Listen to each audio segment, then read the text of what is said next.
Le Rav Ephraim Nachman, donc souvenez-vous, qui était venu de voyage pour essayer soit de guérir, au pire des cas de mourir à Jérusalem, donc s'est retrouvé sollicité par le Rav de Brisk à donner une grande somme pour participer à l'achat de ce qui sera demain donc le lieu de l'orphelinat, le grand orphelinat qui avait été construit à l'époque à Jérusalem. Simplement, une fois que cet accord a été fait, l'homme se tourne vers le Rav de Brisk et lui dit « Mais vous savez, Rav, j'étais venu pour autre chose. J'étais venu pour autre chose parce qu'on a découvert une maladie et j'aimerais avoir une beracha, une bénédiction, pour que vous fassiez tout pour aider donc à ma prompte guérison. » Le Rav est plongé dans ses pensées et puis tout à coup, il se tourne vers sa femme. Il lui dit « Appelle le petit Moïchele. Appelle le petit Moshe. » Qui était cet enfant? Cet enfant était un enfant de la ville de Jérusalem, mais toujours pour que l'on se plonge dans l'ambiance de l'époque. Il faut comprendre que les enfants étaient donc scolarisés, comme tous les enfants du monde, dans des Talmudé Torah. Et le père de ce petit Moshe avait dit à son fils, « Chaque fois que tu as une récréation, chaque fois que tu as un temps libre, plutôt que de faire comme tous les autres enfants, de jouer, de parler, de perdre peut-être ce temps, il lui avait donné le conseil judicieux d'aller de taper à la porte du Rav. Va voir le Rav, le Maharil Diskin, et je suis sûr qu'en t'y rendant de façon quotidienne et régulière, tu auras quelque chose à apprendre. Et qui sait, peut-être qu'un jour le Rav lui-même te chargera d'une mission, et que rien que cette mission te permettra un jour d'avoir le Olam Haba, le monde futur. » Et l'enfant, c'est ce qu'il faisait. Dès qu'il y avait un petit peu de temps, une récréation, une pause, on sortait de l'école, plutôt que de se retrouver avec ses amis, il courait, il tapait à la porte du Rav. Et la femme du Rav s'était habituée à voir le petit Moshe, qui était là devant sa porte, et lui dire « Oui, qu'est-ce que tu veux ?» Et de façon naïve, mais tellement pure, il dit à cette femme « Je veux être à côté du Rav, je veux apprendre du Rav. » Et la femme le faisait rentrer, et l'accueillait toujours avec beaucoup de chaleur, lui donnait un petit peu de fruits secs, le gâtait un petit peu. Et l'enfant restait, et puis dès que c'était l'heure de partir, il repartait. Jusqu'au jour où nous sommes dans l'histoire, le Rav ne lui avait jamais pratiquement adressé la parole à cet enfant. Ce jour-là, le Rav demande à la femme « Est-ce que le petit Moshe est là ?» Alors on fait appeler le petit Moshe qui vient en quelques secondes, et le Rav lui dit « J'aimerais que tu ailles appeler une personne du nom de Yulias. » Yulias, c'était qui? Voilà encore une autre histoire. C'était un homme qui était venu de Lituanie, lui aussi, un homme qui était d'une sagesse, d'une érudition extraordinaire. Il connaissait énormément.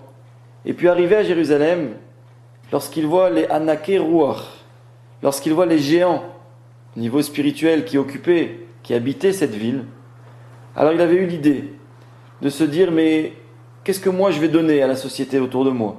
Qui suis-je pour apporter quelque chose autour de ces chachamim, de ces sages ?» Et par contre, en observant un petit peu plus la ville, Yerushalayim, il se rend compte que dans toute la ville de Jérusalem, avec toutes les conditions qui sont celles de l'époque, comme on en a parlé un petit peu avant, il n'y avait pas un médecin juif. Et cet homme qui en Europe avait eu l'occasion de connaître déjà plusieurs langues, est allé voir le Maharil Diskin et lui a demandé l'autorisation de se plonger dans l'étude de la médecine en disant il faudra nécessairement, puisque le Yishuv, l'installation des Juifs est en train de grandir ici, il faudra qu'il y ait un médecin juif, il faudra qu'il y ait un homme donc de science qui sache guérir quand il faut guérir. La Gemara, la Torah elle-même envisage qu'il y ait un médecin, bien qu'il faut avoir la foi entière en Akadosh Baruch Hu pour la guérison. C'est vrai qu'il faut un chaliar, il faut un émissaire, un homme qui soit là et qui soit celui qui donne donc la guérison et les remèdes. Donc, poussé par l'encouragement de ses maîtres et par la nécessité qu'il réalisait, il se lance dans des études, ça va aller très très vite, et puis très rapidement, sa réputation sortira comme étant un excellent médecin. Un excellent médecin qui aura d'ailleurs pour sa part lui-même guéri le Maharil Diskin à plusieurs reprises, et qui l'aura accompagné jusqu'à sa mort en 1898, et qui pourra, de par cette proximité qui était la sienne comme le médecin de son patient, mais là on parle d'un patient qui était le Gadol Hador, l'homme de la génération en Chokhma, il pourra lui-même raconter d'innombrables histoires sur la qualité des midot, des vertus du Maharil Diskin. En tout cas, cet homme, en ce jour, va être appelé par le Rav. Il va être appelé par le Rav pour que on fasse venir au chevet de l'homme Nachman, qui était arrivé donc du Canada, dans un état de santé donc très faible, pour essayer de le guérir. Et l'homme tout de suite rentre évidemment chez le Rav. Dès qu'il rentre, toute sa science disparaît, s'efface, la tête est baissée, un respect profond. Et il demande: oui Rav, vous m'avez appelé, en quoi puis-je être utile? Le Rav lui dit: regarde, tu vas préparer une boisson, tu vas préparer un remède qui va être fait de lait, de sucre et un petit peu de miel. Et tu vas le donner à cet homme qui est malade pour le guérir. Alors cet homme, si ce n'était le respect pour son Rav, n'ose même pas lui dire: mais Rav, vous savez que j'ai consulté les plus grands médecins du monde. Est-ce que vous pensez vraiment que c'est un petit remède de grand-mère, comme on les appelle, qui va aider à ma guérison? Et le Rav aura cette phrase très très belle. Il lui dira: mais crois-tu vraiment que ce sont les médicaments qui guérissent? Sache une chose, cet homme, ce Rav Yulias, qui a pris sur lui donc l'étude de la médecine pour guérir les Juifs de Jérusalem, en fait c'est pas lui qui guérit. Là où il se rend, chez n'importe quel malade qu'il va voir, il est accompagné de l'ange Raphaël, l'ange de la guérison en personne, qui vient et qui lui dit ce qu'il faut dire justement pour guérir la personne. Et donc sache que ce que lui te donnera, le remède qui sera celui qui sortira de son ordonnance, pourra te guérir. Et c'est ce qui va se passer. L'homme va prendre ce breuvage-là, qui est tout simple, du lait, du miel, du sucre, un petit peu chaud, et puis cet homme va partir donc de Jérusalem, retourner dans son pays, alors qu'il n'en espérait même pas tant, et il va guérir. Simplement, avant de partir, le Rav lui donnera cette beracha, il lui dira: tu sais, quand tu pars en voyage, je te souhaite d'abord de guérir très vite, et de pouvoir un jour revenir ici à Jérusalem. Le Rav donc quitte son élève, et l'élève se souvient qu'avant de quitter de la ville par respect, il doit aller voir un autre des rabbanim de la ville dont on parlait au début de l'histoire, le Rav Akiva Schlesinger.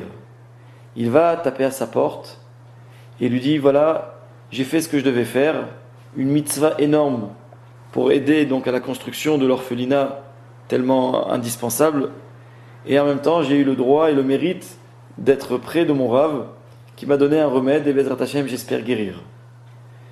Et ce Rav le bénit lui aussi donc d'une refoua shlema, d'une bonne guérison, et lui dit, comme sur un ton un petit peu de reproche, lui dit: en tout cas n'oublie pas une chose, c'est qu'aujourd'hui tu es un homme très très riche, mais que du haut de ta fortune, tu ne dois pas oublier tes devoirs.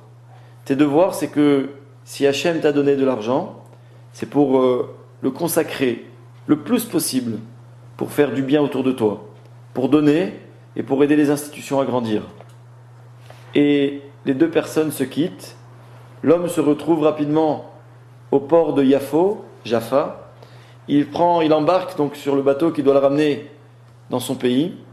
Et puis, sur le chemin du retour, alors qu'il vient de passer un peu plus d'une semaine à Yerushalayim, tout ce qu'il vient de vivre est en train de repasser dans sa tête. Et il réalise la mitzvah qu'il a eu le mérite de faire. Il réalise encore la chance qu'il a eue de côtoyer ce Rav de Brisk, le Maharil Diskin. Et puis il a un petit goût amer sur les dernières paroles du Rav Schlesinger au moment où il allait partir, qui lui faisait comme un sermon, comme un reproche, en lui disant qu'il devait faire plus que ce qu'il fait. Et donc il se demande, et c'est sur ses pensées qu'il passera donc cette traversée, cette croisière de retour: est-ce que je n'en fais pas assez? Pour connaître la suite, je vous invite à suivre donc le prochain épisode de l'histoire.